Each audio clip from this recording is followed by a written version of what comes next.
श्री स्वामी समर्थ. सर्व आत्म्यांना माझा नमस्कार. आपल्या सर्वांना स्वतःचं आयुष्य सुखी समाधानी व्यतीत करायचं असेल तर सर्वात पहिले आयुष्याला चांगल्या सवयींचं वळण लावून घेणं गरजेचं आहे. प्रथम म्हणजे स्वतःची काळजी घेणं, कारण आपण नेहमी इतरांची काळजी करत बसतो आणि स्वतःवर दुर्लक्ष. म्हणूनच या गोष्टीकडे सर्वात अगोदर लक्ष द्या.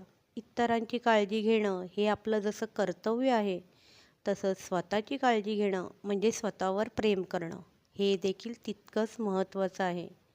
कारण आईने आपल्याला ह्या पृथ्वीवर आणलं आहे, म्हणजेच कोणत्या तरी उद्देशाने.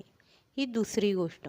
म्हणूनच आपण सर्वात आधी स्वतःची काळजी घेतली पाहिजे, जेणेकरून ज्या कारणासाठी किंवा ज्या उद्देशाने आपल्याला आईने निर्माण केलं आहे तो व्यवस्थितरित्या पार पडणं गरजेचं आहे.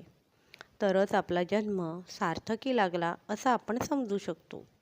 ह्याच प्रकारे प्रत्येकाचा जन्म कोणत्या ना कोणत्या कारणास्तव झाला आहे ह्याची जाणीव आपल्याला असणं गरजेचं आहे. तसंच आपण सर्वांनी हे जाणून घेतलं व त्या मार्गावर चालण्यास सुरुवात केली की मग बघा, आपण आपल्या आयुष्याचं उद्दिष्ट हळूहळू पूर्ण करायला सुरुवात करतो व त्याचा आनंद फार वेगळाच असतो. त्यानेच आपण अधिक समाधानी होतो. तसंच आपण स्वतःची काळजी घेऊन जी सकारात्मक ऊर्जा प्राप्त केली आहे ती इतरांना देण्यात सक्षम ठरतो. अशाच प्रकारे आपण इतरांना देखील सुख समाधान देऊ शकतो. फक्त इतकंच, आपला प्रामाणिक प्रयत्न व आईची सोबत. मग बघा, आईच्या कृपा आशीर्वादाने जे अशक्य आहे ते कसं शक्य होतं.